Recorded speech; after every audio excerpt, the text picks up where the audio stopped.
तुमसर, साकोली आणि पवनी आम्ही चारही ठिकाणी जिल्ह्यामध्ये लढवलो.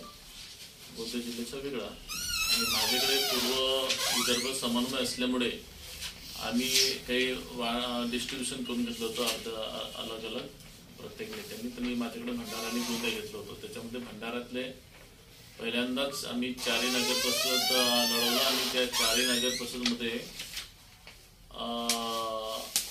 100% सीट लढवलं, परंतु त्याच्यामध्ये काही पाहिजे तसा प्रतिसाद मिळाला नाही. प्रथम मी ज्या भंडारा, पवनी, साकोली, तुमसर यामध्ये निवडून आलेल्या नगराध्यक्ष असो किंवा सगळ्या उमेदवार ज्या ज्या निवडून आले त्यांना मी शुभेच्छा देतो आणि ज्या नाही आले त्यांना पण मी शुभेच्छा देतो. दुसरं, सर्वांगीण विकासाकरिता प्रामाणिक प्रयत्न करतील व ह्या भागाचा आमदार म्हणून जर माझी जी काही मदत लागेल मी प्रामाणिक त्यांना मी मदत करेन. आम्ही चारही ठिकाणी लढवत असताना अपेक्षाप्रमाणे आम्हाला सीट कमी मिळाली. नगराध्यक्षामध्ये सुद्धा आम्हाला अपेक्षित होतं की भंडारा आणि पवनी आमचा नगराध्यक्ष बसेल, कारण तयारी तशी आमची होती आणि चमत्कार झाला तर मग तुमचा साकोलीचा विषय होईल. परंतु अपेक्षेप्रमाणे आम्हाला नगराध्यक्ष नगरसेवक मिळाला नाही. तर तो पण जो काही जनतेचा कौल होता तो आम्ही मान्य करतो.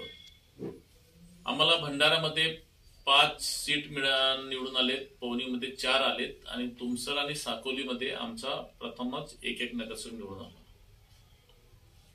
विशेषतः भंडारामध्ये हे सर्वसाधारण सीट होती आणि सर्वसाधारण असताना सगळ्या पक्षाच्या आमच्या पक्षाच्या सर्व पदाधिकाऱ्यांच्या आग्रहास्तव आम्ही ते माझी पत्नी डॉक्टर अश्विनी भोंडेकर यांना उच्च शिक्षित असल्यामुळे सगळ्यांनी तो आग्रह केल्यामुळे ते सीट लढवलं आणि 13,103 मतदान आम्हाला मिळाले. त्याच्यामध्ये एक विशेषतः सांगायचं मला आपल्या सगळ्यांना वाटते का मागासवर्गीय आम्ही असून आम्हाला 13,100 जे मतं मिळाली आहेत हे उल्लेखनीय आहे आणि हे आम्हाला 100% जाणीव होतं की आम्ही मागासवर्गीय आहोत, आम्हाला जनरलमध्ये लढायचं नाहीये. म्हणून आम्ही आमच्या सगळ्या पदाधिकाऱ्यांना आग्रह केला होता की शेवटच्या सणापर्यंत जेव्हा फॉर्म टाकलं तेव्हा सुद्धा माझ्यासोबत संजू भाऊ आहेत, त्यांना मी अनिल भाऊ होते, त्यांना मी सांगितलं होतं का तुम्ही उमेदवार टाका.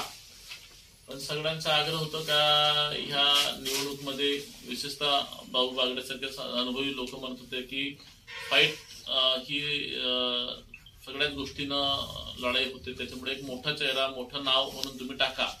आणि आपण तो टाकला. पण तो मागासवर्गीय असूनही 13,000 मतापर्यंत आमचं जे आहे तर तो त्याच्यामुळे आम्हाला म्हणजे आपण पण समजून घेतलं पाहिजे की जनरल सीटमध्ये एक मागासवर्गीय उमेदवार एवढं मतदान घेते, आमचे संघटन कमी नाही आहे, जे आम्हाला कमी समजत होते. नक्कीच हे याच्यामध्ये लोकांनी काही मोठ्या प्रमाणात अपप्रचार केला, जातीपातीचा आणला, वेगवेगळ्या पद्धतीने आणला. आता तो निवडणूक झाला, आपण त्याच्या मागे जाण्यापेक्षा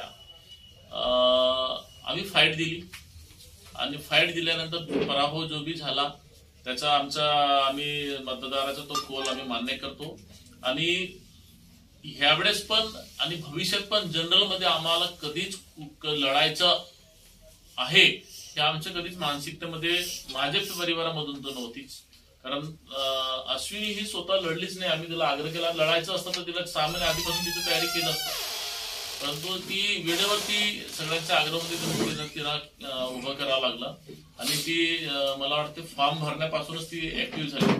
तर ते फॉर्म भरण्यापासून ऍक्टिव्ह झाल्यानंतरही नवीन चेहरा, नवीन हे मागासवर्गीय कारण मी मागासवर्गीय यासाठी उल्लेख करतो, हा निवडणूक मध्ये खूप मोठ्या प्रमाणात हा फोकस करण्यात आला.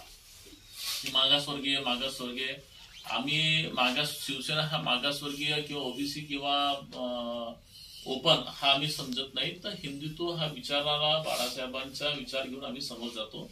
म्हणून आम्ही ह्या याच्यामध्ये जास्त हे जातपात आम्ही मानत नाही.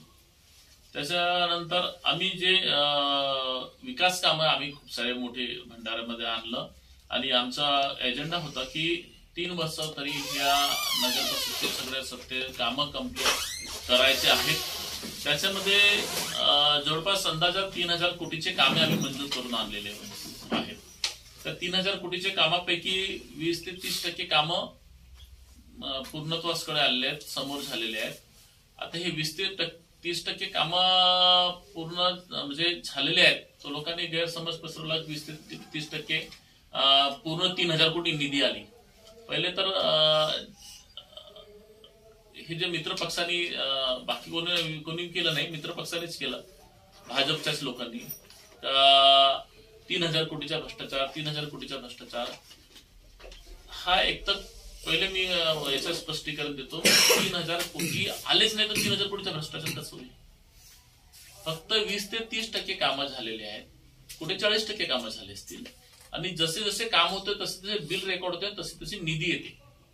साधारण हे आपण जर पकडलं तर याच्यात 500-600 कोटीचे जर कामं झाले असतील तर त्याच्यात टप्प्याटप्प्याने एकच नगर परिषद विशेष नाही आहे. नगर परिषदच नाही तर स्टेट मध्ये असतील, स्टेट गव्हर्नमेंटचे PWD असेल, पर्यटन असेल, मग तुमचे जिल्हा परिषद अंतर्गत कामं आहेत, नगर विकास अंतर्गत कामं आहे, हॉस्पिटल आरोग्य विभागांतर्गत कामात वेगवेगळे हे.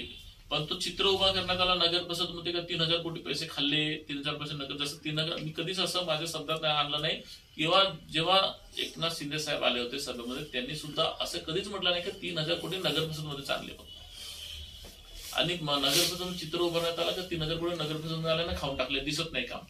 हा चुकीचा संभ्रम आहे. हा पूर्ण विधानसभेचा आम्ही बोललो होते की विधानसभामध्ये 3000 कोटी रुपयाचे कामं मंजूर केलेले आहेत आणि त्याच्यामध्ये जसं वेगवेगळे पद्धतीने निधी येत असते आणि ते कामं सुरू आहेत. चुकीची माहिती करून तो निगेटिव्ह पसरवण्यात आला, तो सेट करण्यात आला.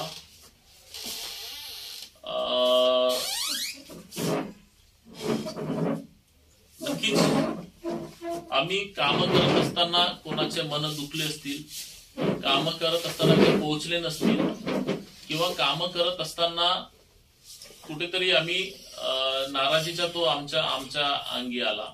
जसे सिवरेज असतील, रस्ते असतील, हे सगळे काम करत असताना लोकांना त्रास झाला आणि त्याच्यामुळे मित्र पक्षांनी किंवा विरोधकांनी त्याचा बाऊल तयार केला, वातावरण तसं तयार केलं का बा नाही हे रस्ते फुटले, हे केलं ते केलं. त्याच्यामुळे कदाचित तो नाराजी जास्त वाढली. त्याच्यात आम्ही माफी मागतो भंडाऱ्याच्या लोकांना की आमची चूक झाली, की आम्ही कामं सुरू केलीत आणि ते कामं सुरू करत असताना लोकांना त्रास झाला आणि त्याच्यामुळे ते आमची चूक आहे. आम्ही काम सुरू केलं नसतं तर लोकांना त्रास झाला नसता आणि लोकांना विरोधकांना संधी पण भेटली नसती. आता जे काही नगर परिषद मध्ये बसलेले आहेत मग ते चारही असतील त्यांना आम्ही मदत करू. त्यांनी आता जे लोकांना विजन दाखवलेलं आहे त्या लोकांना तो विजन पूर्ण करावा, आमचे मंजूर केलेले कामं पूर्ण करावे आणि भंडाऱ्याचा जो विकास आपण दुसरी बारामती महाराष्ट्राची दुसरी बारामती भंडाऱ्यात बनवायची होती त्याला समोर न्यावं. आमच्या हातानं किंवा त्यांच्या हातानं झालं तरी शेवटी करतो की जो प्रकल्प आहे जलपर्यटन सारखा प्रकल्प, त्या पहिला टप्पा 103 कोटीचा प्रकल्प आहे. 103 कोटीच्या प्रकल्पामध्ये पहिले 5 स्थळ होते आणि आता आपण त्याला अजून वाढवतो, ते 10 स्थळ म्हणून असं 250 कोटीचा करतोय. पहिला जो टप्पा जो आहे 103 कोटीचा त्याच्यामध्ये बीओटी वरती जो आहे त्याच्यात 50 कोटी बीओटी वरचा आहे, म्हणजे पार्टनरशिप मधून देणार आहेत ते. आणि बाकीचे जे 40 कोटी काहीतरी बीओटी वर आहेत आणि 60 कोटी ते गव्हर्नमेंट कडून आहेत. तर 60 कोटी मधून 12 कोटी जे आहे ते 12 कोटी आपले साहित्य घेणे जे आहेत, आपले बोटिंग जे आहेत ते त्याच्यासाठी आहेत आणि 43 कोटी आपले कामावरचे आहेत. म्हणजे एका नाही, तो 5ही कामावरती, जसं भंडारा असेल, तुमचा आपला देवी कोरंबी, भंडारा, मौदी, अड्याळ आणि गोसे असे 5 ठिकाणी तो 40 कोटीचं त्यांनी नियोजन केलं. आणि त्याच्यापेक्षा जास्त निधी मोदीचा ठेवलेला आहे. तर भंडारामध्ये जो आहे म्हणजे पर्यटन विभागाच्या माध्यमानं जवळपास 6 ते 7 कोटीचं त्याचं नियोजन होतं. आता विषय असा असतो की आपल्याला प्रकल्प जर मंजूर करायचा म्हणजे पूर्ण करायचं असते तर एकाच वरती डिपेंड आपण राहत नाही का बा आपल्याला पर्यटन विभागाचाच निधी येईल तर आपलं पूर्ण करून, तसं पाहिलं तर मग तो 10 वर्ष माझा प्रकल्प पूर्ण होणार नाही. तर आपण प्रयत्न करत असतो का बा कधी वेगवेगळ्या डिपार्टमेंट मधून, शेवटी गव्हर्नमेंट तर महाराष्ट्र गव्हर्नमेंट एकच आहे, मुख्यमंत्री एकच आहेत, देवेंद्रजी फडणवीस महाराष्ट्राचे मुख्यमंत्री एकच आहेत. वेगवेगळ्या विभागाचे जरी डिपार्टमेंट असले, पर्यटन असेल, जलसंपदा असेल, PWD असतील, नगर विकास असेल, कुठलाही डिपार्टमेंट असेल, पण गव्हर्नमेंट म्हणून एकच असेल ना, सरकार एकच असते. तर आमचा प्रयत्न होता की शेवटी शासकीय प्रोजेक्ट आहे, तर जर पर्यटन विभागामधून निधी कमी पडत असेल तर आपण नगर विकास मधून निधी टाकायचा. आणि नगर विकास मधून आम्ही काही निधी टाकला, पण त्याच्यामध्ये काही लोकांनी आदरणीय फुके साहेबांचं कन्फ्युजन असेल किंवा त्यांना पॉलिटिकल स्टार्ट असेल, त्यांनी तो तक्रार दिली का एनओसी न घेता तुम्ही काम केला. ते मान्य, आम्ही कामाची स्पीडमुळे आम्ही काही एनओसी हे घेतलं नाही. पण माझा प्रश्न आहे, जेव्हा कलेक्टर येतात, SP येतात आणि जेव्हा घराचं काम करतात, कोर्टचे जज जेव्हा घरचे काम करतात तर कुठलेच स्टिमेट बनत नाही, कुठलेच TS होत नाही, पटकन काम सुरू करतात तर नंतर मग त्याची प्रोसेस करतात. हे शासकीय कामाची एक पद्धत आहे, ही काही पहिल्यांदा आपण करतोय असं नाही. आणि आम्ही तशी एनओसीची प्रोसेस त्यांना मागितली आहे, कलेक्टरची जिम्मेदारी आहे ती. आता हे आमचं चुकलं की आम्ही जास्त कामाची स्पीडमध्ये करण्याचा प्रयत्न केला की लवकर व्हायला पाहिजे, भंडाराच्या सगळ्या लोकांना त्याच्यात कामात आल्या पाहिजे. तर त्या गोष्टीचा मिसयूज करून चुकीचा प्रेझेंटेशन लोकांसमोर ठेवण्यात आला का बा हे चुकीचं आहे. आता चुकीचं त्याच्यात एकही भ्रष्टाचार नाहीये, कारण शेवटी सरकार, महाराष्ट्र सरकार एक आहे, डिपार्टमेंट 20 असतील 25 असतील, पण शेवटी आम्ही बरेचदा आपण काम करत असताना वेगवेगळ्या डिपार्टमेंटच्या फंड आणून आपण प्रोजेक्ट कम्प्लीट करतो.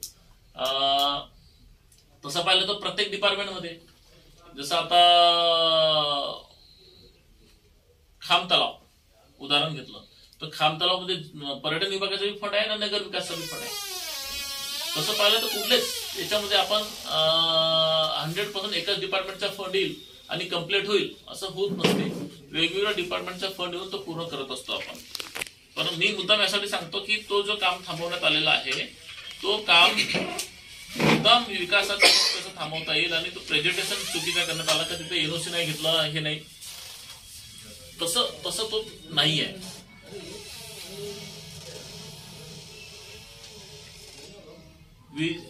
हार आणि म्हणजे विजय आणि पराजय नरेंद्र भोंडेकरच्या आयुष्यामध्ये पहिल्यांदा नाही आला. मी आमदार असताना 9 मध्ये आमदार असताना 14 मध्ये माझा पराजय झाला होता आणि 14 मध्ये पराजय झाल्यामुळे मी घरी नाही बसलो. मला महिनाभर थोडंसं मी नाराज होतो, परंतु नाराज झाल्यानंतर मी पुन्हा महिनाभरानंतर उभारणी घेतली आणि मी हे ठरवलं होतं की मला त्यावेळेस 42,000 मतदान मिळाले होते. 42,000 लोकांसाठी मला धावायचं आहे. त्याच्यामुळे मी त्यावेळेस पण धावत राहिलो. म्हणजे आमदार असल्याच पाहिजे म्हणून धावायला पाहिजे असं नाही. तर मी नरेंद्र भोंडेकर हा पद असलं नसलं तरी धावत राहिला. आता आमच्याकडे अध्यक्षपद असेल नसेल तरी आम्ही धावत राहू. त्याच्यामुळे आम्ही त्या विजय पराजयाला अजिबात घाबरणार नाही. आम्ही ही निवडणूक एकदम प्रामाणिक लढलो आणि विकासाच्या मुद्द्यावर लढलो. मला एक गोष्ट आठवते, आपल्या पत्रकारांमधून एक गोपू पिंपळापुरे होते आणि मला सुद्धा त्यावेळेस त्यांचा राग यायचा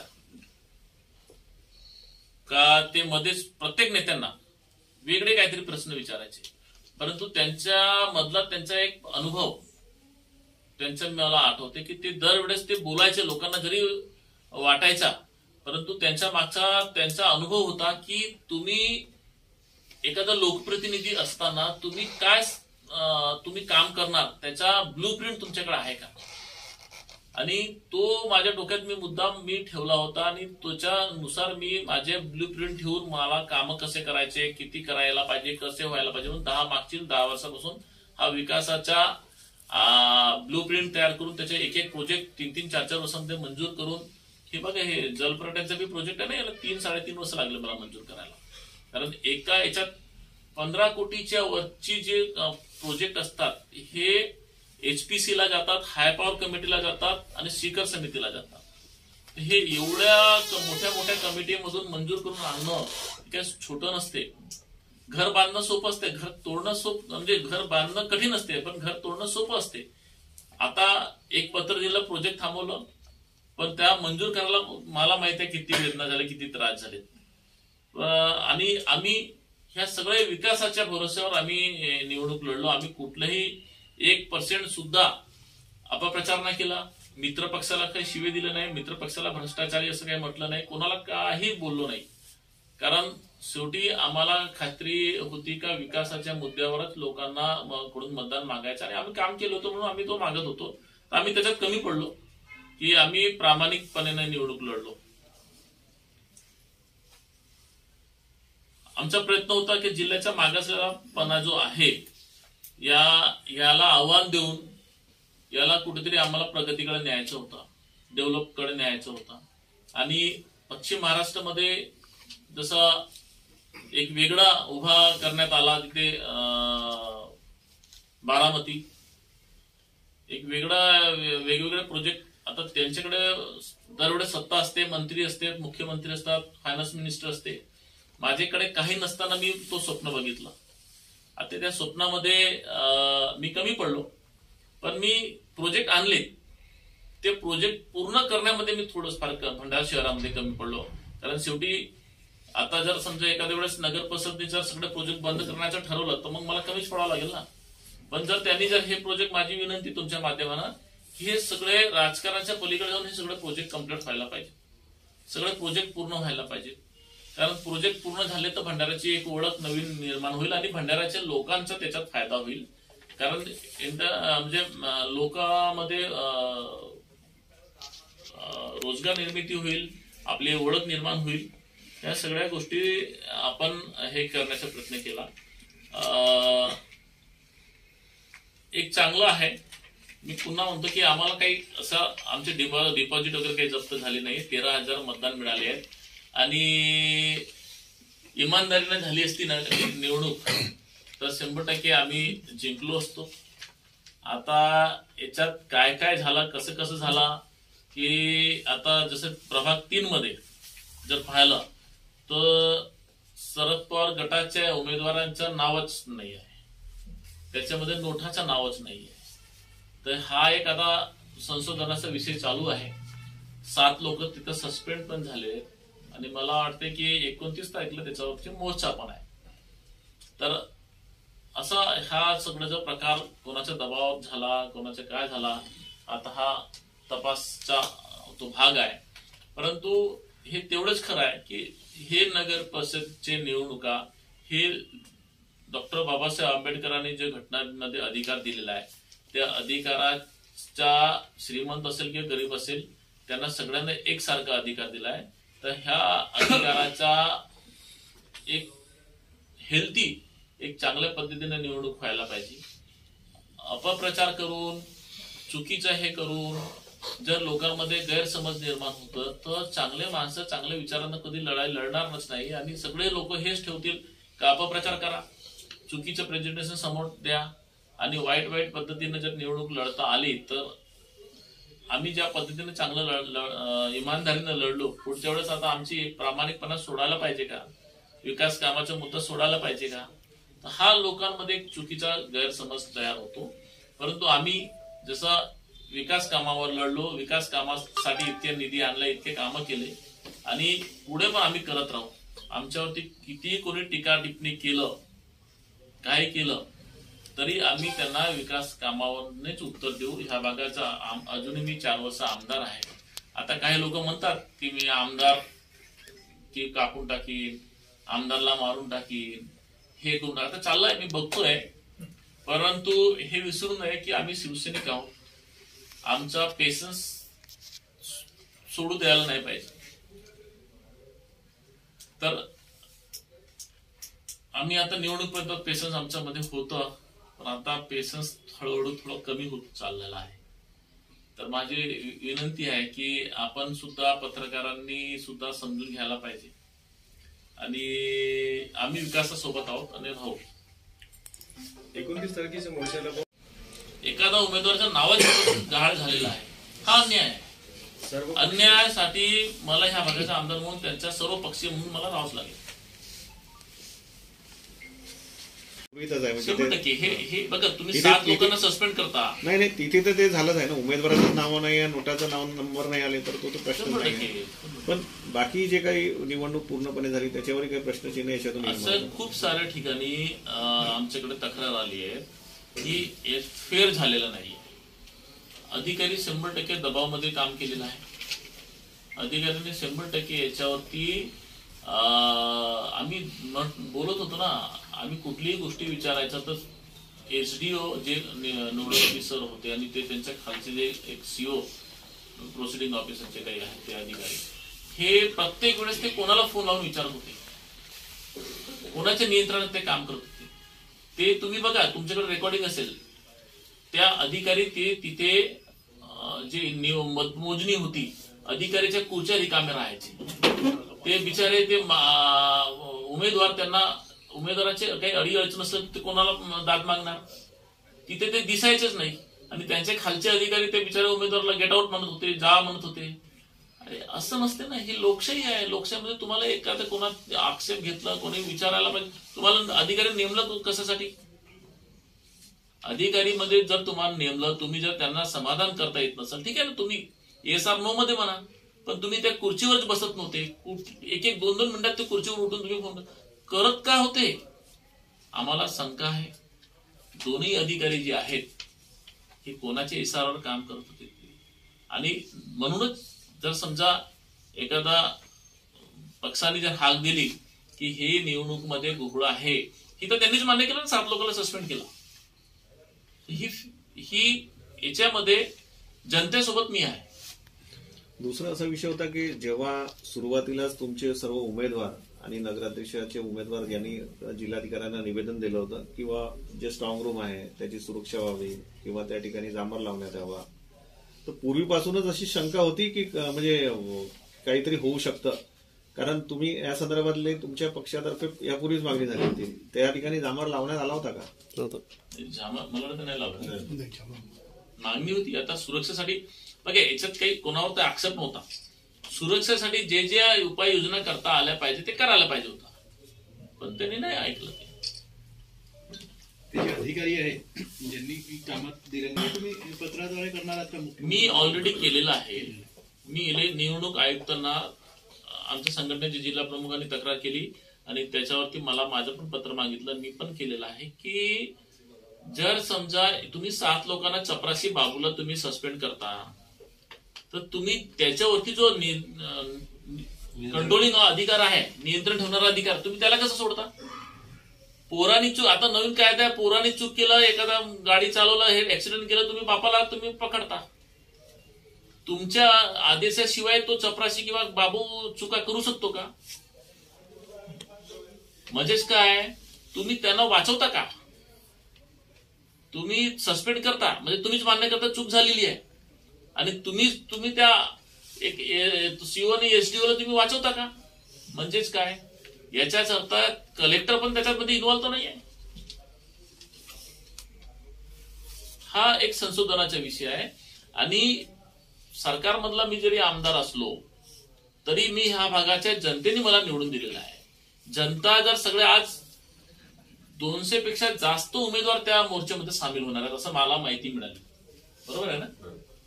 200 पेक्षा जास्त उमेदवार त्या मोर्चामध्ये सामील होणार आहेत. त्यांचा मी प्रतिनिधित्व मी करतो ना. मी जर त्यांच्यासोबत नाही राहिलो तर मी दोषी होईल, मला राहावं लागेल त्यांच्यासोबत. जनतेत अशी चर्चा आहे की कुठेतरी ईव्हीएम सेट करून रिझल्ट आलेले आहे, काय बोलणार? नाही, तो मला काही माहिती नाही. तो संशोधनाचा विषय आणि चर्चा म्हणजे चौकशीचा विषय आहे.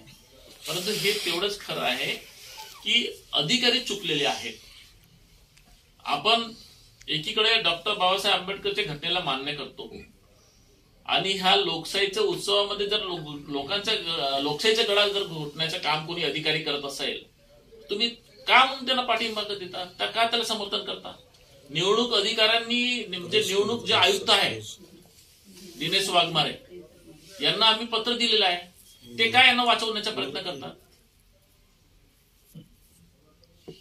दिनेश वाघमारे यांना का वाचवण्याचा प्रयत्न करतात? हा सुद्धा संशोधनाचा विषय नाही. आता हा झाला एका विषयासंदर्भातला, म्हणजे एका प्रभागामधल्या एका गटाच्या निवडणुकी संदर्भातला विषय, ज्या ठिकाणी हे ते दोषी आढळलेत आणि त्यांना निलंबित केलं. एका गटाचा विषय नाही आहे, तर एका गटाचा विषय नाही आहे. काय संजोग त्याच्यामध्ये जे कंट्रोल युनिट आहे, कंट्रोल युनिटच्या बॅटरीज कंट्रोल युनिट जमा करताना काढल्या पाहिजे, हे निवडणूक आयोगाचे दिशानिर्देश आहे. हे असताना सुद्धा कंट्रोल त्याच्यात अजून काहीतरी सेंट्रलाइज असतो ना, अध्यक्ष वगैरे सगळे. आता म्हणजे 3 नंबरच्या प्रभागामध्ये तसं नाही सर. बॅलेट युनिट वेगळा असतो आणि आपण जिथं मतदान करतो ते सगळे मतदान एका युनिटमध्ये जमा होते, त्याला कंट्रोल युनिट म्हणतात. तर त्या कंट्रोल युनिट डेड करावं लागते. कंट्रोल युनिट जर जिवंत असलं तर त्याला टेम्परिंग केलं जाऊ शकते, असं निवडणूक आयोगाकडून दिशानिर्देश आहेत की बा तो कंट्रोल युनिट त्याची बॅटरी काढली गेली पाहिजे. आणि प्रत्येक म्हणजे सांगण्याचा अर्थ कंट्रोल युनिट आणि ईव्हीएम मशीन अलग अलग विषय आहेत. पण जेव्हा कंट्रोल युनिट मध्ये जर समजा नाव स्किप झालेलं आहे उमेदवाराचा, तर याचाच अर्थ तो सगळ्याच ठिकाणी काही ना काही झालं असणार. अपलोडिंग मध्ये काहीतरी भानगड त्या एका ठिकाणी लक्षात येतं. त्याच्यामुळे ते बघा, हा एका प्रभागाचा विषय नाही राहिला, हा पूर्ण शहराचा यांनी सिस्टम कसा राबवला याचा प्रश्न निर्माण झालेला आहे. आणि त्याच्यामुळे आता फक्त 3 नंबरचेच प्रभागाचेच लोक उमेदवार येणार नाही, तर तिथे सगळेच उमेदवार, मी मग सांगितलं 200 पेक्षा जास्त उमेदवार. आणि मी तो अजून गेलो नाहीये, मला माहित नाही, पण हे मला सांगतात की सगळ्यांची त्या दिवशी मिटिंग झाली. कधी झाली मिटिंग तुमची? 23 तारखेला 23 का 24ला मिटिंग झाली यांची, आणि त्याच्यामध्ये त्यांनी ठरवलेलं आहे. तर नक्कीच या भागाचा म्हणजे जावंच लागेल, मला सगळ्यांसोबत भावनांना सन्मान करावाच लागेल. हिचा विषय सरकारचा विषय नाहीये, इथे प्रशासन स्वतंत्र निवडणूक आयुक्त आहे, ही स्वतंत्र टीम आहे. आणि जर निवडणूक आयुक्त जर समजा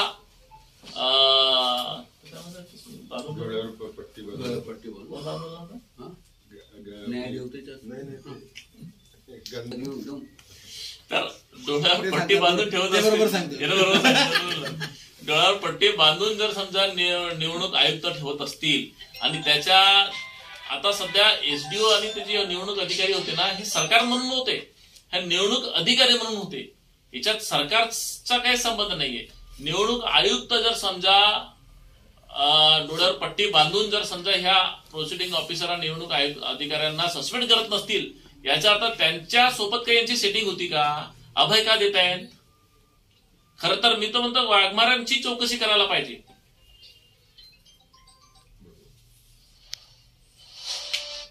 यांनी अभय दिला एवढा जिल्हाधिकाऱ्यांना, आणि हे तुम्ही करा. हा लोकशाहीचा उत्सव आहे, लोकशाहीचा तुम्ही गळा घोटू शकत नाही.